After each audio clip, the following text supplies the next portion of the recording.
Hello everyone, welcome to another Lightroom tutorial. My name is Craig Anderson from craigandersonphotography.com, and today we're going to be taking you through recovering an overexposed photograph.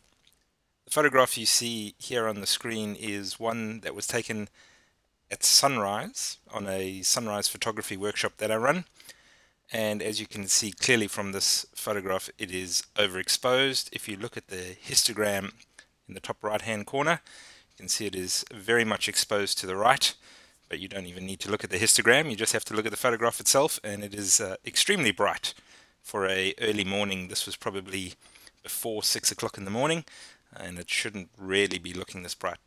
The good thing is this photograph was taken in RAW, and with Adobe Lightroom, a RAW photograph can have a lot of potential. You don't have to throw it away. We should be able to recover this photograph pretty nicely using the Develop module. We're going to be running through how I would go about recovering this photograph, and then I'll show you what it will look like compared to what it is now, compared to what we get at the end. And I think you'll be quite surprised at what you can actually still do with a photograph that looks like this. So let's go. We'll do the first thing is always having a look at the crop. So I'm going to have a look at the crop over here, and to me the horizon is just slightly skew, and the left hand side looks a little bit high compared to the right hand side, so I'm just going to ever so slightly move it so that we have a straighter horizon, and I think that's fine. Not a whole lot of cropping. If you didn't want to crop, it probably wouldn't have looked too bad, but I think a little bit of crop goes a long way.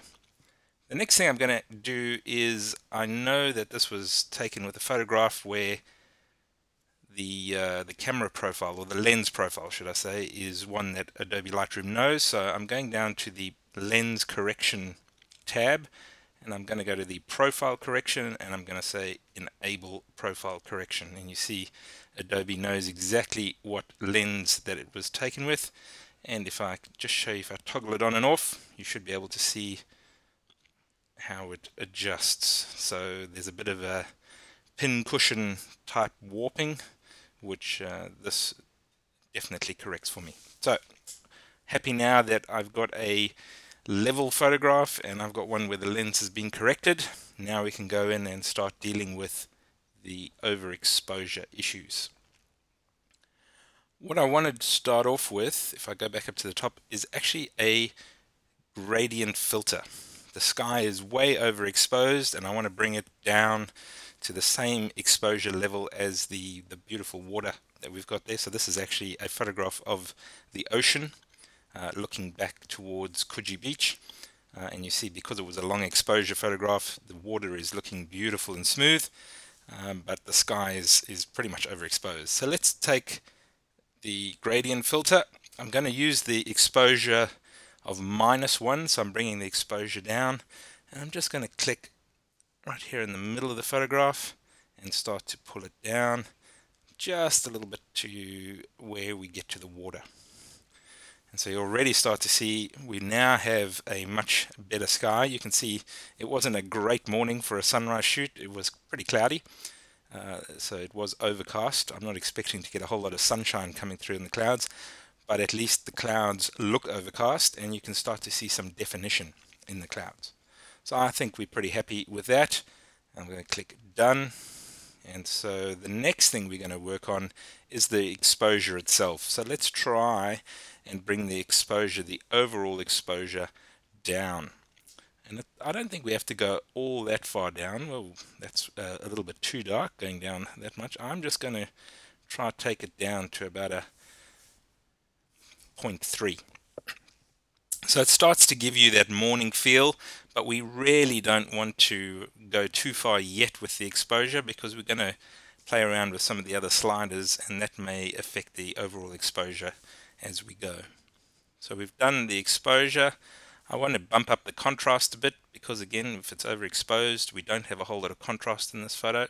So I'm going to put the contrast up quite a bit. Let's go up to 25, a plus 25. So we're starting to bring out the detail. You can see in the rocks over here, the detail is starting to be pulled out.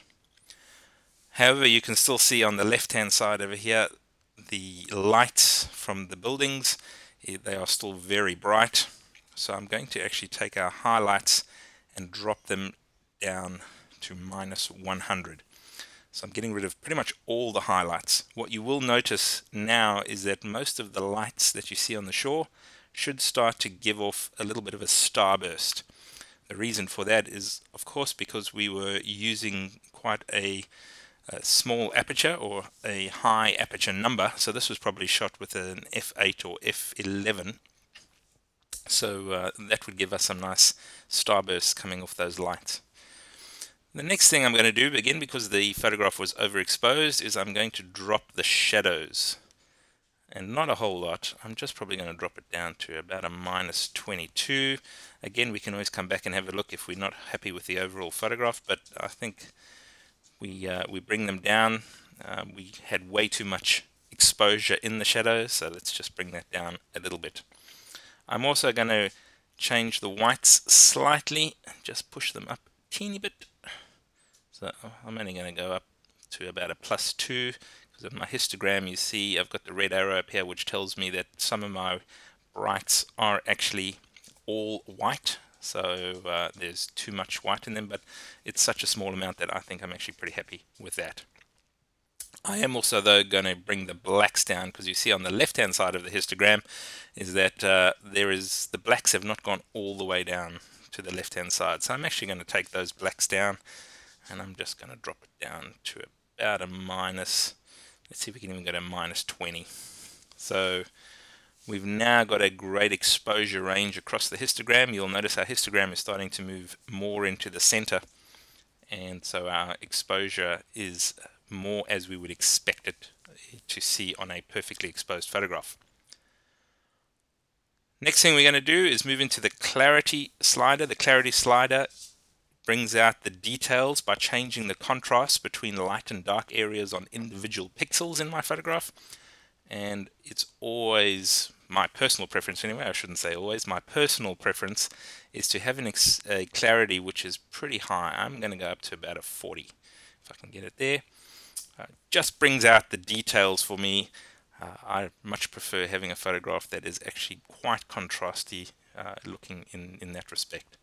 I'm also going to bump up the vibrance, although I don't want to, the vibrance is going to push the blue color in the photograph quite a lot.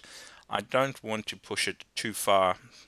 So for this one, I'm probably going to go, let's try around about a 20. +20, if I can get my slider there. You'll see the colors coming out very nicely in the pool, the rock pool over here.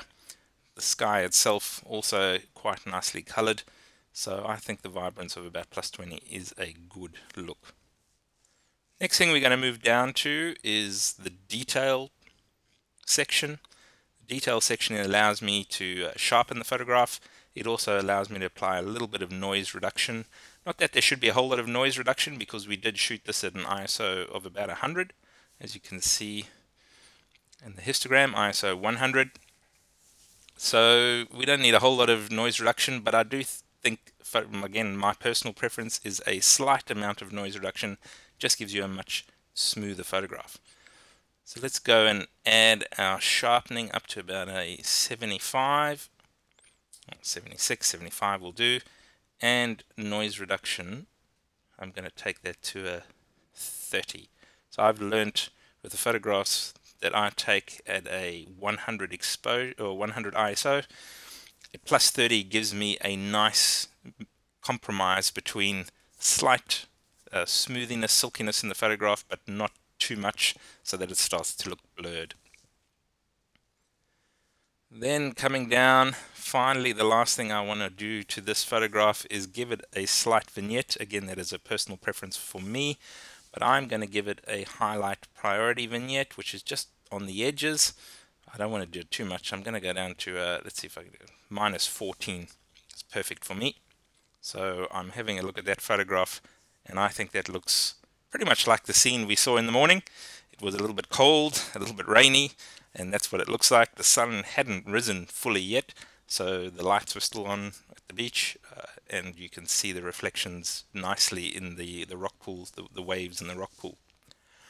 So let's have a look at what this used to look like. I'm going to do the backspace, or sorry, the backslash key will give me the before. So there you can see this is what came out of the camera. And a lot of us, I think, if we had not learnt Lightroom, would look at that and go, well, that's a photograph I'm going to throw away. But if you know the tricks in Lightroom, you end up with a photograph that looks like that. And I actually think that's a pretty impressive looking photograph. And would be pretty happy to print that quite large and put on the wall. If I lived in Coogee and that was the view that I saw every day, I think I'd be pretty happy. Thank you very much for watching. I'll hopefully be loading some more videos up into YouTube soon. And if you have any comments, please leave them below the video. Thanks. Bye.